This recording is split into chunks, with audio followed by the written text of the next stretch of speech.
누가복음 1장. 존경하는 데오빌로님, 우리들 가운데서 있었던 일을 기록한 사람은 이미 여럿 있습니다. 그들은 모두 예수의 제자들과 또 예수께서 행하신 일을 직접 눈으로 본 사람들이 우리에게 전해준 그대로를 써놓았습니다. 그런데 제게도 이 모든 것을 처음부터 끝까지 세밀히 조사해 둔 것이 있기 때문에 이것을 순서대로 엮어서 당신에게 써보내는 것이 좋겠다고 생각하였습니다. 당신이 이미 듣고 계신 모든 사실이 참되다는 것을 다시 확증시켜드리고 싶기 때문입니다. 유대왕 헤롯 때 사가라라는 사람이 있었다. 그는 성전 제사장 중에 아비야 분단에 속하는 제사장이었다. 그의 아내 엘리사벳 역시 아론의 자손으로 제사장 가문 사람이었다. 신앙심이 깊은 이들 부부는 하나님의 모든 계명과 규율을 어김없이 성실하게 지켰다. 그러나 그들에게는 아이가 없었다. 엘리사벳이 임신을 하지 못하는 여인이었기 때문이다. 게다가 그들의 나이는 이미 노년에 접어들어 있었다. 사게라는 자기 분단의 차례가 되어 하나님 앞에서 제사장 일을 하게 되었다. 제사직의 관례에 따라 제비를 뽑았는데 그에게 성소에 들어가 주님 앞에 분향하는 임무가 돌아왔다. 그가 안에서 분향하는 동안 밖에서는 많은 군중이 성전뜰에 서서 기도를 드리고 있었다. 그런데 성소 안에 있는 사가라 앞에 갑자기 한 천사가 나타나 분향단 오른편에 섰다. 사가라는 너무 놀라서 겁에 질렸다. 그때 천사가 말하였다. 사가라야, 두려워하지 말아라. 나는 하나님께 내 기도를 들어주셨다는 것을 알리려고 왔다. 내 아내 엘리사벳이 아들을 낳을 것이다. 너는 아이의 이름을 요한이라고 하여라. 아들을 낳게 되어 큰 기쁨과 즐거움을 누리게 될 것이고 많은 사람들도 함께 기뻐할 것이다. 그가 주님 앞에서 큰 인물이 될 것이기 때문이다. 그는 포도주나 독주를 입에 대지 않을 것이며 태중에 있을 때부터 성령으로 충만할 것이다. 그리고 많은 유대인을 그들의 주 하나님께로 돌아오게 할 것이다. 그는 옛 예언자 엘리야의 심령과 능력을 가진 사람이다. 주님보다 먼저 와서 그분을 영접하도록 사람들을 준비시킬 것이다. 그는 어른들의 마음을 어린아이의 마음처럼 부드럽게 하고 복종하지 않는 마음을 변화시켜 믿음의 지혜를 갖도록 만들 것이다. 사가라가 천사에게 말하였다. 하지만 내가 늙고 아내도 나이가 많은데 어떻게 그 일이 가능하겠습니까? 그러자 천사가 말하였다. 나는 하나님을 모시고 있는 가브리엘이다. 그리고 이 기쁜 소식을 내게 전하라고 나를 보내신 분은 바로 하나님이시다. 그러나 내가 내 말을 믿지 않으니 너는 아들을 낳을 때까지 말을 못하게 될 것이다. 때가 되면 내 말대로 다 이루어질 것이다. 한편 밖에서 사가라가 나오기를 기다리고 있던 사람들은 그가 성소 안에서 너무 오래 있는 것을 이상히 여겼다. 드디어 그가 밖으로 나왔으나 말을 하지 못했다. 사람들은 그가 하는 몸짓으로 보아 성소 안에서 신비로운 환상을 본 줄 알게 되었다.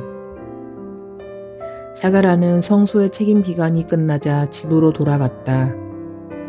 그 후에 그의 아내 엘리사벳은 아기를 갖게 되어 5달 동안 집 안에만 있었다.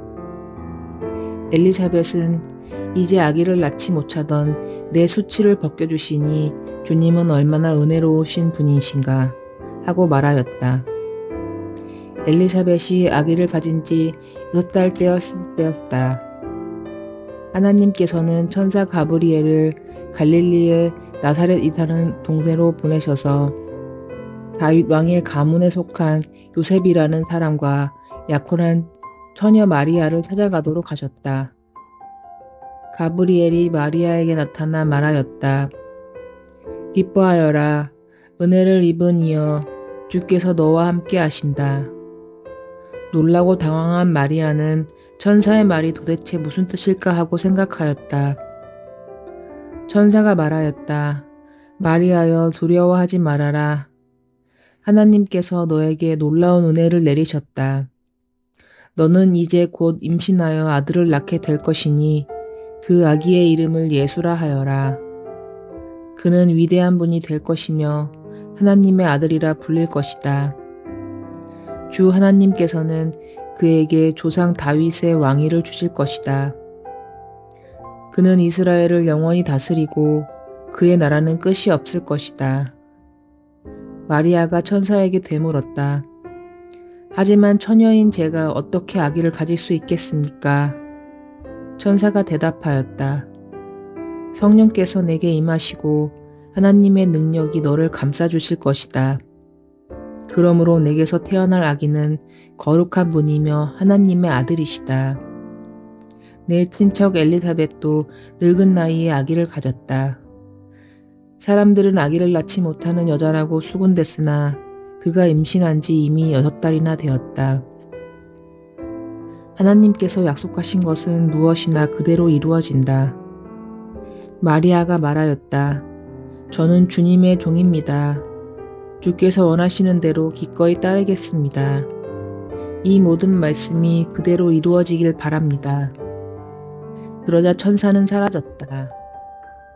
며칠 뒤에 마리아는 발길을 서둘러 사가라가 사는 유대 상간 동네로 엘리사벳을 찾아갔다. 마리아의 문안 인사를 받을 때 엘리사벳의 태중에 있는 아기가 뛰놀았고 엘리사벳은 성령이 충만하였다. 엘리사벳이 큰 소리로 말하였다. 마리아는 모든 여자들 가운데서 가장 큰 복을 받았고 태중에 있는 아기도 복받은 분이다. 내 주님의 어머니가 나를 찾아주시다니 이 얼마나 영광스러운 일인가. 마리아의 인사하는 소리를 들을 때 내 태중의 아기가 기뻐서 뛰놀았다. 하나님이 이루겠다고 말씀하신 것을 믿는 마리아는 참으로 복된 여인이다. 마리아가 노래하였다. 이 몸이 주님을 찬양하며 내 구주 하나님을 기뻐함은 주님이 비천한 계집종을 돌보셨음이라. 이제부터 모든 세대가 나를 하나님의 복을 받은 자라 하리니 전능하시고 거룩하신 그 분이 내게 큰 일을 하셨음이라. 그분의 자비는 그분을 경외하는 자들에게 대대로 있으리로다. 그분은 팔로 능력을 베푸시고 교만한 자들을 훑으셨도다. 그분은 왕들을 그들의 왕자에서 쫓아내시고 천한 자들을 높이셨도다. 그분은 마음이 갈급한 자들을 만족하게 하시고 부자를 빈손으로 돌려보내셨도다. 그분의 종 이스라엘을 도우시며 자비를 베푸시겠다는 약속을 잊지 않으셨도다. 우리 조상 아브라함과 그 후손에게 약속하신 대로 그분의 자비는 영원히 있으리로다. 마리아는 3달쯤 엘리사벳과 같이 지낸 뒤에 자기 집으로 돌아갔다. 엘리사벳은 달이 차서 아들을 낳았다. 그 소문은 이웃과 친척들에게 금방 퍼져나갔고 주님이 그에게 베푸신 은혜를 다 함께 기뻐하였다. 아기가 태어난 지 8해 때 되던 날 모든 친척과 이웃들이 할례 의식을 치르러 모였다. 그들은 아기의 이름을 그의 아버지를 따라 사가라라고 부르려 하였다. 그러나 엘리사벳이 안 됩니다. 요한이라고 불러야 합니다 하고 말하자 사람들은 뭐라고요? 당신의 집안에는 그런 이름을 가진 사람이 아무도 없지 않소 하였다. 그래서 그들은 아기 아버지에게 손짓으로 물어보았다. 사가라가 손짓으로 서판을 달라고 하여 그의 이름은 요한이다 라고 쓰자 모두 놀랐다. 그 순간에 사가라는 다시 말을 할 수 있게 되어 하나님을 찬양하였다. 이웃 사람들은 모두 신기해하였다. 이 소문은 유대 온 한 골짜기에 퍼져나갔다. 이 소문을 들은 사람들은 모두 이것을 마음에 새겨두고 이 아기가 장차 어떤 사람이 될까 하고 말하였다. 주의 능력이 그 아기와 함께 하였기 때문이다. 그때 요한의 아버지 사가랴가 성령이 충만하여 이렇게 예언하였다. 주 이스라엘의 하나님을 찬양하라. 당신의 백성을 찾아오셔서 해방시키셨도다. 위대한 구세주를 당신의 종 다윗의 가문에서 일으켜 우리에게 보내주셨도다. 오래전에 당신의 거룩한 예언자들을 통하여 약속하신 그대로 우리를 원수들에게서 구원하시고 우리를 미워하는 모든 사람에게서 건져내셨도다. 우리 조상에게 자비를 베푸시고 당신의 거룩한 약속을 기억하셨도다. 이것은 주께서 우리에게 주시려고 우리 조상 아브라함에게 하신 맹세이니 우리를 원수들에게서 건져주시고 두려움 없이 하나님을 섬기게 하시며 우리를 깨끗하고 올바르게 만드셔서 영원히 그 앞에서 섬기게 하셨도다. 내 어린 아들아, 너는 영광스러운 하나님의 예언자라. 불리게 되리니 너는 주를 위해 길을 예비하겠음이라. 너는 그분의 백성에게 죄사함을 받고 구원 얻는 길을 알게 할 것이다. 이것은 우리 하나님의 자비로운 마음에서 온 것이다. 그분은 아침 해를 높이 떠올려 어둠과 죽음의 그늘에 앉은 자들에게 빛을 비추게 하시고 우리 발을 평안한 길로 인도하시리로다. 아기는 하나님의 극진한 사랑을 받으면서 자랐고 이스라엘 사람들 앞에서 나타날 때까지 광야에서 살았다. 누가복음 2장.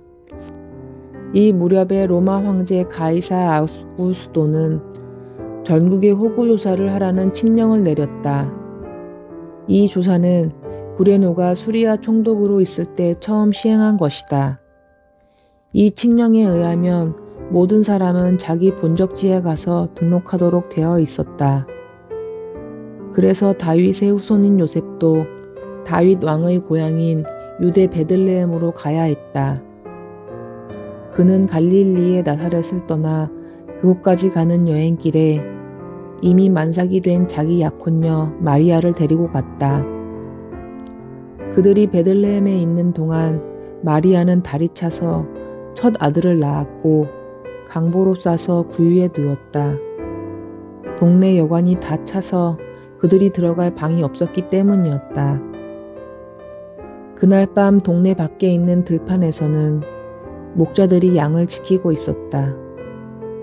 그런데 갑자기 주님의 영광이 그들을 두루 비추더니 천사가 그들 가운데 나타났다. 그들이 몹시 두려워하자 천사가 말하였다. 두려워하지 말아라. 나는 지금까지 너희가 들어보지 못한 가장 기쁜 소식을 전하러 왔다. 이 소식은 모든 백성에게 큰 기쁨이 될 것이다. 오늘 밤 베들레헴에서 너희 구주가 나셨다. 그분은 그리스도 주님이시다. 너희가 어떻게 그분을 알아보시겠는가? 강보에 쌓여 구유에 누워있는 아기, 그분이 너희가 뵙게 될 주님이시다. 갑자기 많은 천군이 나타나 그 천사와 함께 하나님을 찬양하였다. 지극히 높은 곳에서는 하나님께 영광이요, 땅에서는 주님이 기뻐하는 사람들에게 평화로다. 그 많은 천군 천사들이 하늘로 되돌아가자 목자들이 말하였다. 어서 베들레헴으로 갑시다. 가서 주님이 우리에게 일러주신 그 놀라운 일이 일어난 것을 봅시다. 그들은 서둘러 동네로 달려갔다. 그리고 마리아와 요셉을 찾아냈다. 과연 아기는 구유 안에 누워 있었다. 목자들은 자기들에게 있었던 일과 천사가 이 아기에 대해서 말한 모든 것을 사람에게 알렸다. 목자들의 이야기를 들은 사람들은 모두 깜짝 놀랐다. 그러나 마리아는 조용히 이것을 마음속에 담아두었다. 목자들은 천사가 일러준 사실과 자기들이 듣고 본 것이 모두 같았기 때문에 찬양으로 하나님께 영광을 돌리며 돌아갔다. 여드레가 되는 날 아기에게 할례를 행했다. 그리고 아기가 잉태되기 전에 천사가 일러준 대로 예수라고 이름 지었다. 아기를 낳은 후에 지켜야 하는 모세의 율법에 따라 마리아가 성전에서 정결 예물을 드릴 때가 되자 아기의 부모는 아기를 주께 드리려고 예루살렘으로 데리고 올라갔다. 하나님께서 이스라엘 사람들 가운데서 어머니의 태를 열고 처음 나온 마다들은 모두 거룩하게 구별하여 나에게 바치라고 율법에서 말씀하셨기 때문이다. 그들은 또 예수의 정결 예식을 위한 희생 제물로 산 비둘기 한 쌍이나 어린 집 비둘기 2마리를 드리라는 율법의 규정을 따랐다. 그날 성전에는 예루살렘에 사는 시므온이라는 사람이 와 있었다. 그는 바르고 경건한 사람으로서 성령이 충만하여 메시아가 곧 오실 것이라고 늘 기다리고 있었다. 그는 하나님이 기름을 부으신 왕을 보기 전에는 죽지 않을 것이라는 성령의 계시를 받은 일이 있었다. 그날도 그는 성령의 인도로 성전에 가게 되었는데 그때 마침 마리아와 요셉이 율법을 정한 대로 아기 예수를 주께 드리려고 들어왔다. 시므온은 아기를 품에 안고 하나님을 찬양하였다. 주여, 주께서 제게 약속하신 대로 이 종은 편안히 눈을 감게 되었습니다. 주께서 세상을 위하여 보내주신 구주를 내 눈으로 보았습니다. 이분은 모든 나라를 비추는 빛이시며 주의 백성 이스라엘의 영광이십니다. 곁에 서서 이 말을 들은 요셉과 마리아는 놀랄 뿐이었다. 시므온은 그들을 축복한 후에 마리아에게 말하였다. 이 아기는 많은 이스라엘 사람들의 배척을 받을 것이기 때문입니다. 그러한 배척은 그들을 파멸에 이르게 하는 원인이 될 뿐입니다. 그러나 이분은 많은 사람들에게 큰 기쁨이 될 것입니다. 또한 그들의 마음속 가장 깊은 생각들을 드러나게 할 것입니다. 여자 예언자 안나도 그날 성전에 있었다. 그 여자는 아셀 지파에 속하는 바누엘의 딸로 나이가 매우 많았다. 결혼한 지 7해 만에 남편이 죽었으나 그 후 84살이 되도록 과부로 살았다. 그 여자는 성전을 떠나지 않고 밤낮으로 기도하며 때로는 금식하면서 하나님을 섬겨왔다.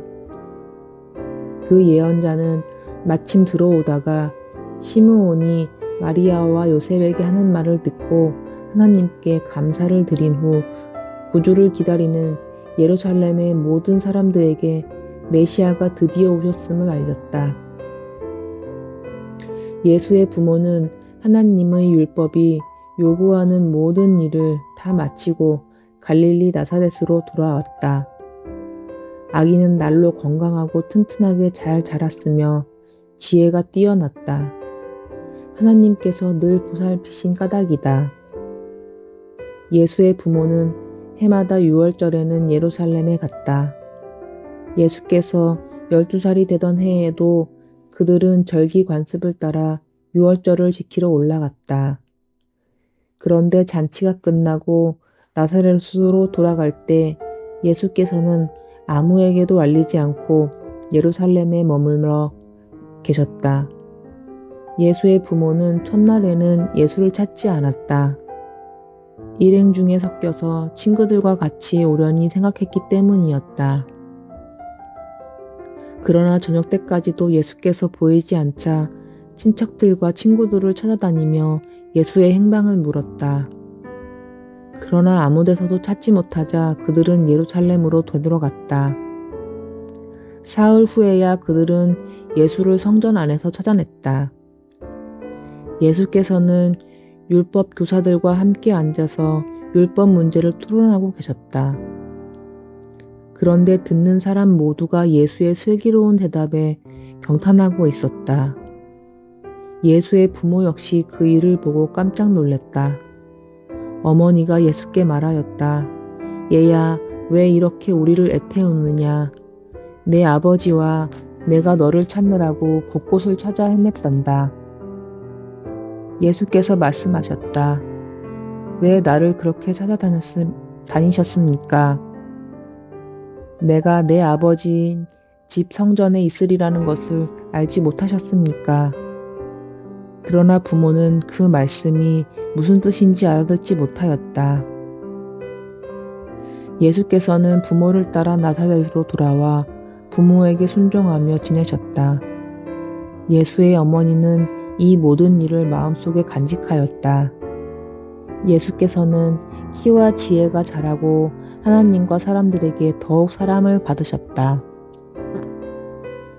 누가복음 3장. 디베rio 황제가 다스린 지 15년째 되던 해였다. 그 당시는 빌라도가 유대의 총독으로, 헤롯이 갈릴리의 분봉왕으로, 그의 동생 빌립이 이두레와 드라고닛의 지방의 분봉왕으로, 루사니아가 아빌레네의 분봉왕으로 있을 때였다. 그리고 대제사장직은 안나스와 가야바가 맡고 있을 때 하나님의 말씀이 광야에 살고 있는 사가랴의 아들 요한에게 임했다. 요한은 요단강 부근에 있는 온 동네를 돌아다니며 사람들로 하여금 회개하고 하나님께로 돌아올 것을 호소하였다. 그리고 하나님께로 돌아온 증거로 세례를 받아야 한다고 설교하였다. 예언자 이사야의 말대로 요한은 광야에서 외치는 소리였다. 너희는 여호와께서 예루살렘의 성전으로 가실 길을 광야에 뚫어 놓아라. 거친 사막을 평평하게 다듬어서 우리 하나님이 통과하실 큰 길을 닦아 놓아라. 깊은 산골짜기마다 흙을 채워서 평지로 돋워 올리고 산과 언덕을 모두 깎아 낮게 만들어서 결국 높은 곳들이 평평한 곳으로 바뀌고 울퉁불퉁한 산봉우리들이 드넓은 평원으로 바뀌게 하여라.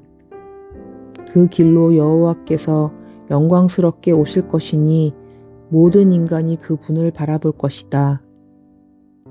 요한은 세례를 받으러 온 군중에게 이렇게 설교하였다. 독사의 자식들아, 너희는 진심으로 하나님께 돌아오려 하지 않고 지옥만을 피하려 하고 있다. 그게 바로 너희가 세례를 받으려는 이유가 아니냐. 그러나 먼저 가서 너희가 참으로 회개했다는 것을 행동으로 증명해 보여라. 너희가 아브라함의 후손이기 때문에 안전하다는 생각을 하지 말아라. 하나님께서는 이 광야에 있는 돌을 가지고도 아브라함의 자녀를 만드실 수 있기 때문이다. 하나님의 심판의 도끼가 나무 뿌리에 놓여 있다. 그러니 좋은 열매를 맺지 않는 나무는 다 찍혀 불에 던져질 것이다. 군중이 요한에게 물었다. 그러면 우리는 어떻게 해야 합니까?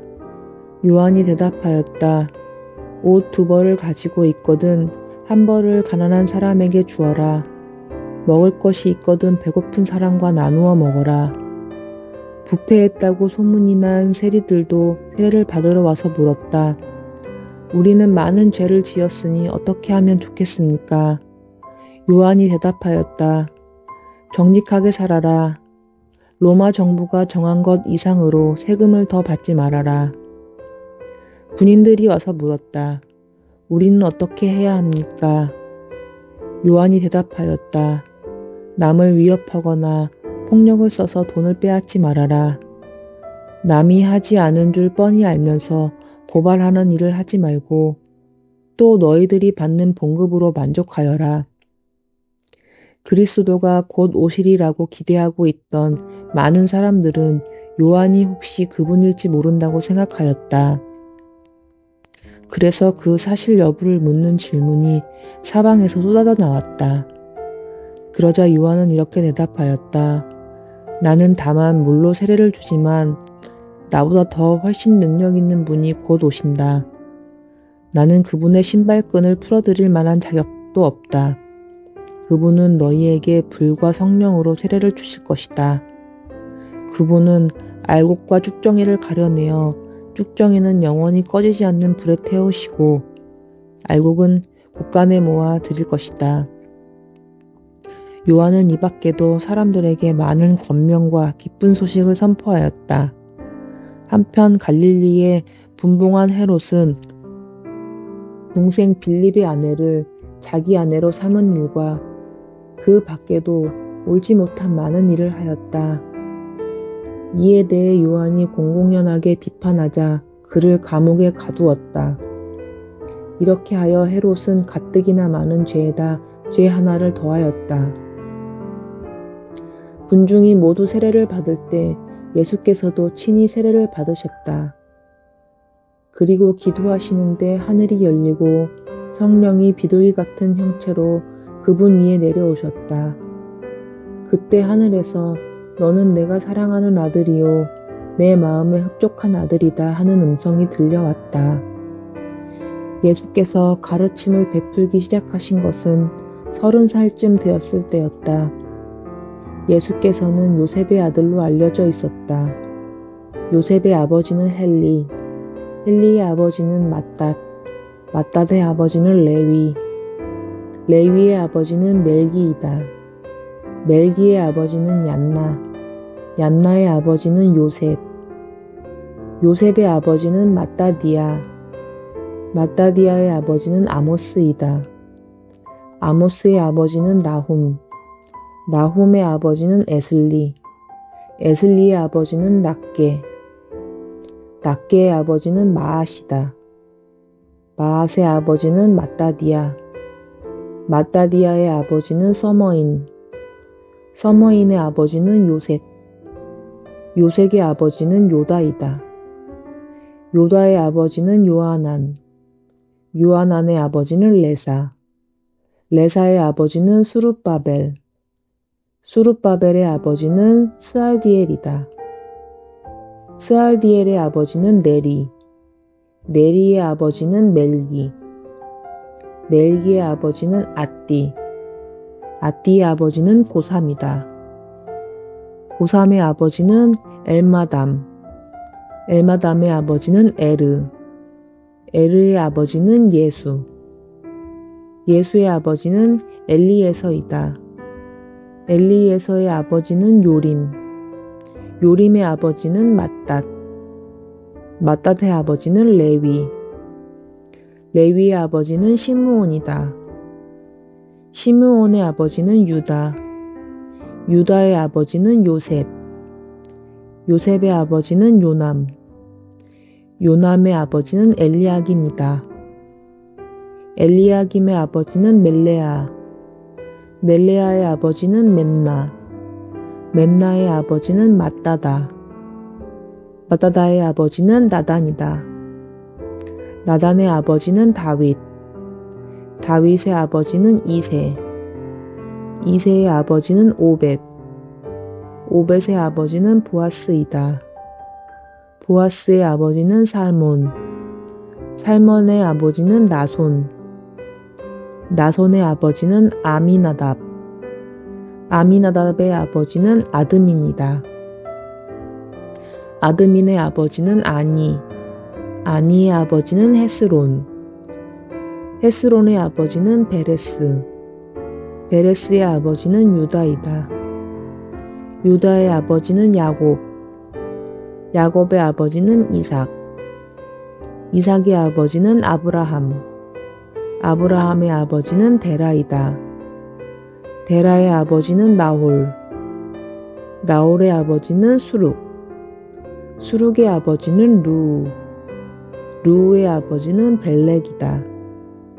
벨렉의 아버지는 헤버, 헤버의 아버지는 살라, 살라의 아버지는 가이난, 가이난의 아버지는 아박삿이다. 아박삿의 아버지는 셈, 셈의 아버지는 노아, 노아의 아버지는 레멕, 레멕의 아버지는 무두셀라이다. 무두셀라의 아버지는 에녹, 에녹의 아버지는 야렙, 야넷의 아버지는 마할랄렐, 마할랄렐의 아버지는 가이난이다. 가이난의 아버지는 에노스, 에노스의 아버지는 셋, 셋의 아버지는 아담, 아담의 아버지는 하나님이다. 누가복음 4장. 예수께서는 성령이 충만하여 요단강을 떠나 성령의 인도로 유대 광야로 가셨다. 그리고 거기서 40일 동안 마귀에게 시험을 받으셨다. 그동안 아무것도 잡수시지 않았기 때문에 몹시 시장하셨다. 마귀가 말하였다. 만일 당신이 하나님의 아들이거든 이 돌더러 떡이 되라고 해보시오. 그러나 예수께서 말씀하셨다. 사람이 떡으로만 사는 것이 아니다라고 성경에 기록되어 있다. 마귀가 예수를 데리고 높은 곳으로 올라가서 한순간에 세상에 있는 모든 나라들을 보이고 나서 말하였다. 내가 이 모든 나라들을 당신에게 주어 권세와 영화를 누리게 하겠소. 이것은 다 내 것이니 내가 원하는 사람이면 누구에게나 줄 수 있소. 그러니 당신이 무릎을 꿇고 내게 절을 하시오. 예수께서 말씀하셨다. 우리는 하나님께 예배드리고 그분만을 섬겨야 한다. 성경에 그렇게 기록되어 있다. 그러자 마귀는 예수를 데리고 예루살렘 성전 꼭대기로 올라가서 말하였다. 만일 당신이 하나님의 아들이거든 뛰어내리시오. 성경에 주께서 내가 어디를 가든지 주님의 천사를 보내 보호하게 하시니 그들이 두 손으로 너를 꽉 붙잡으리라 하고 하지 않았소. 예수께서 말씀하셨다. 성경에 주 너의 하나님을 시험하지 말라고 하셨다.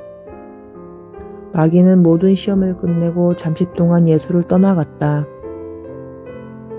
예수께서는 성령의 능력이 충만하여 갈릴리로 돌아오셨다.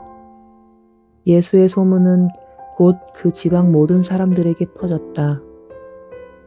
예수께서는 여러 회당에서 설교하셨으며 듣는 사람마다 예수를 찬양하였다. 예수께서는 자기가 자라난 고향 동네 나사렛에 오시다 전에 하던 대로 안식일에 회당에 들어가 성경을 읽으려고 일어나셨다. 예언자 이사야의 책을 받아든 예수께서는 이런 말씀이 있는 곳을 펴셨다. 주 여호와의 기운이 나를 휘감아 돌았다. 여호와께서 내게 기름을 부어 예언자로 세우시고 불쌍한 사람들에게 기쁜 소식을 전하고 마음이 상한 이들에게 새로운 용기를 일으켜주고 감옥에 갇힌 이들에게 자유를 선포하게 하셨다. 우리 하나님 여호와께서 우리의 억울하고 원통한 일을 다 풀어주시며 슬피 우는 모든 사람을 위로해 주시는 은혜의 시대를 선포하라고 주께서 나를 보내셨다. 예수께서는 책을 덮어 시중 돌던 사람들에게 돌려주시고 자리에 앉으셨다. 회당에 모였던 사람들의 시선이 모두 예수께로 향했다. 그러자 예수께서 말씀하셨다. 이 성경의 말씀이 오늘 이루어졌다. 거기에 있던 사람들은 모두 경탄을 금치 못하였다. 그리고 그분의 입에서 나오는 은혜로운 말씀에 놀라 어떻게 이런 말씀을 하실 수 있을까? 이 사람은 요셉의 아들이 아닌가 하고 수군거렸다. 그때 예수께서 말씀하셨다.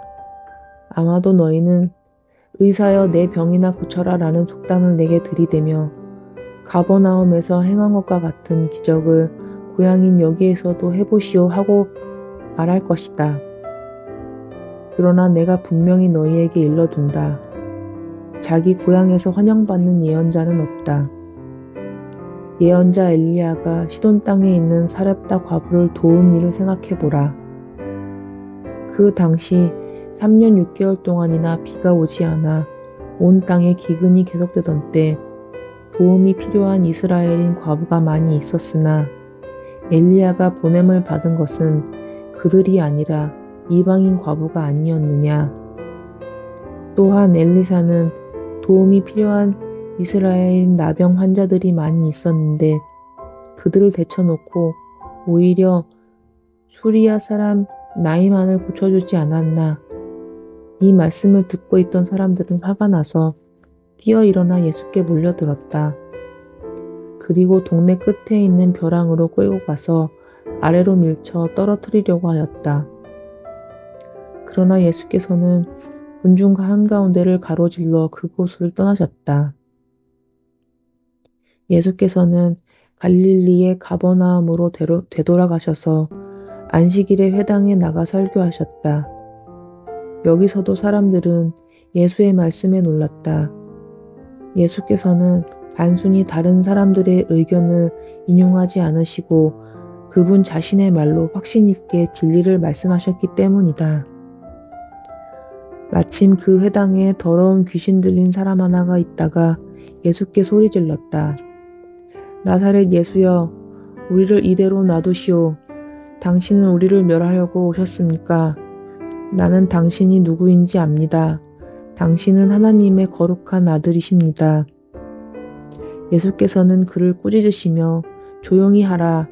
그리고 그에게서 나오라 하고 명령하셨다.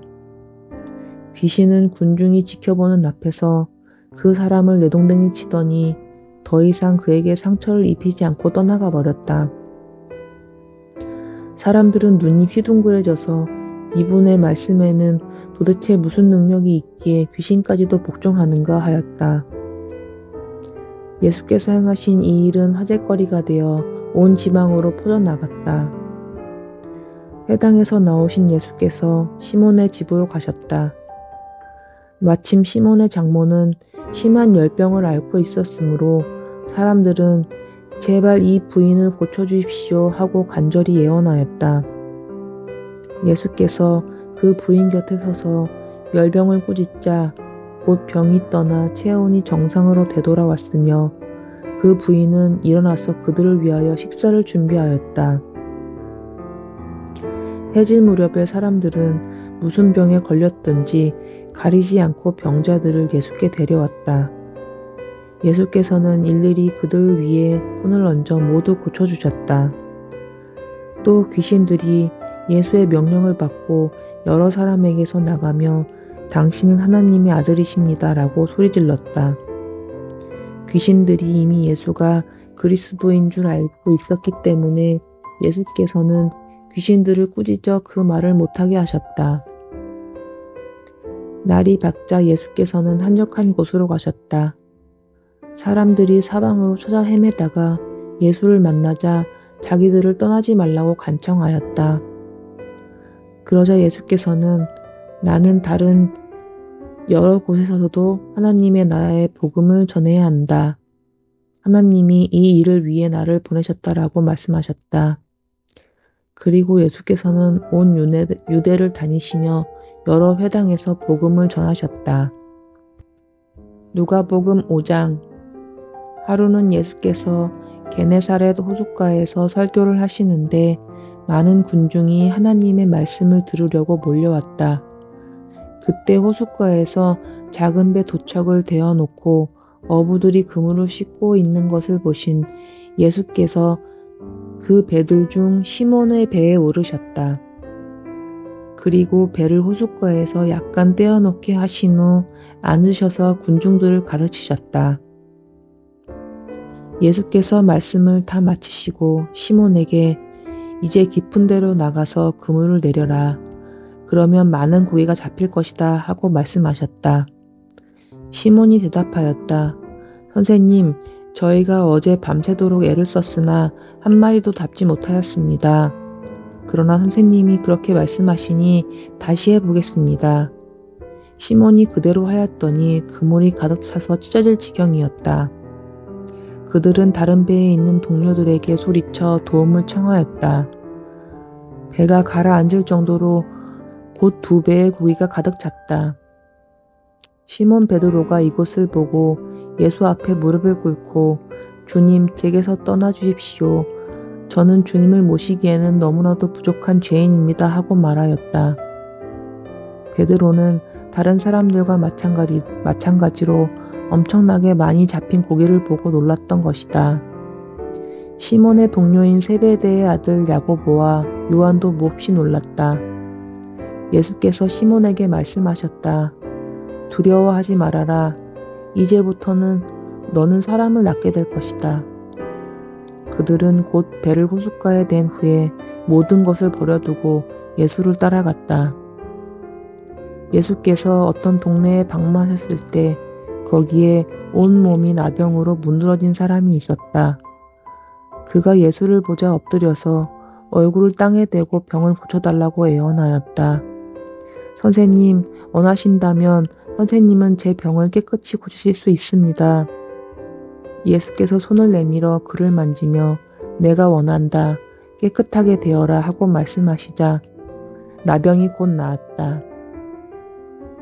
예수께서 아무에게도 알리지 말고 곧장 제사장에 가서 몸을 보이고 모세의 율법에 기록된 대로 예물을 드려 내가 깨끗하게 된 것을 증명하라고 이르셨다.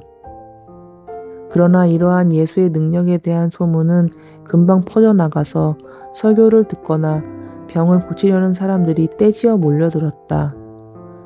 그러나 예수께서는 때때로 한적한 곳으로 물러가서 홀로 기도하셨다. 하루는 예수께서 가르치고 계시는 자리에 갈릴리와 유대 여러 동네와 예루살렘에서 온 바리새파 사람들과 율법 학자들 몇 명도 함께 앉아 있었다. 예수께는 하나님의 병 고치는 능력이 함께하고 있었다. 그때 어떤 사람들이 중풍병자 한 사람을 침상에 누인 채 데려왔다. 그들은 사람들 사이를 헤치고 들어오려 하였으나 도저히 예수 앞에 이를 수 없음을 알자 지붕 위로 올라가 기와를 벗겨내고 병자를 침상째 예수 앞에 달아내렸다. 예수께서 그들의 믿음을 보시고 내 죄는 용서받았다 하고 말씀하셨다. 바리새파 사람들과 율법 학자들이 서로 수군거렸다. 이 사람은 자기를 누구라고 생각하는 것일까? 저렇게 하나님을 모독하는 말을 함부로 하다니 하나님 한 분 외에 누가 죄를 용서할 수 있단 말인가? 예수께서는 그들의 생각을 아시고 말씀하셨다. 왜 그것이 하나님을 모독하는 것이 되느냐?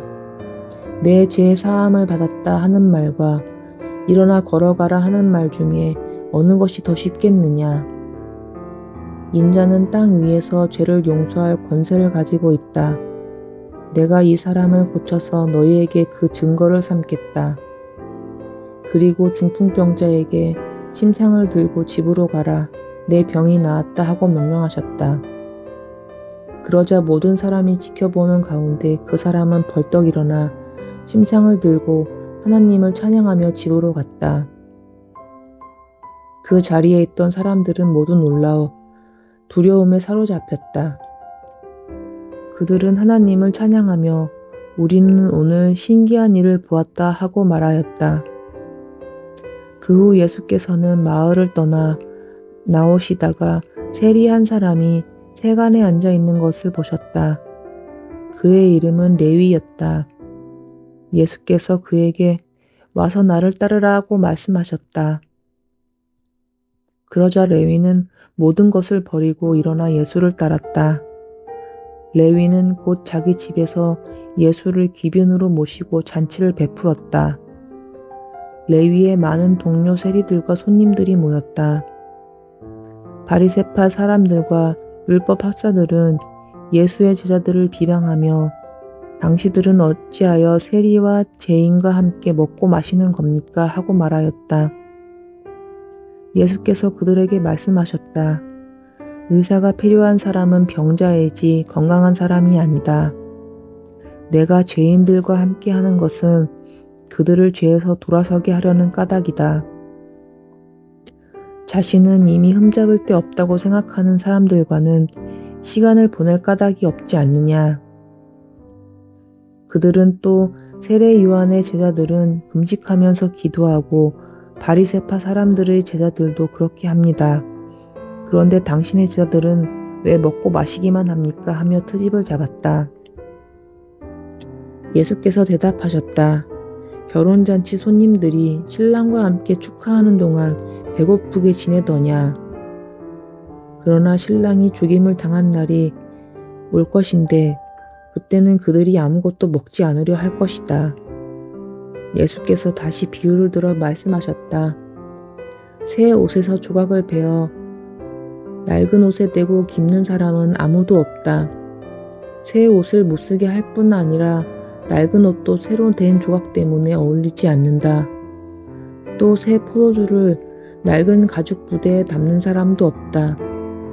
새 포도주가 낡은 가죽 부대를 터뜨려서 부대를 버리게 되고 포도주도 쏟아질 것이다. 새 포도주는 새 부대에 담아야 한다. 묵은 포도주를 마시고 나서 새 포도주를 달라는 사람은 없다. 묵은 것이 좋다는 것을 누구나 알고 있기 때문이다.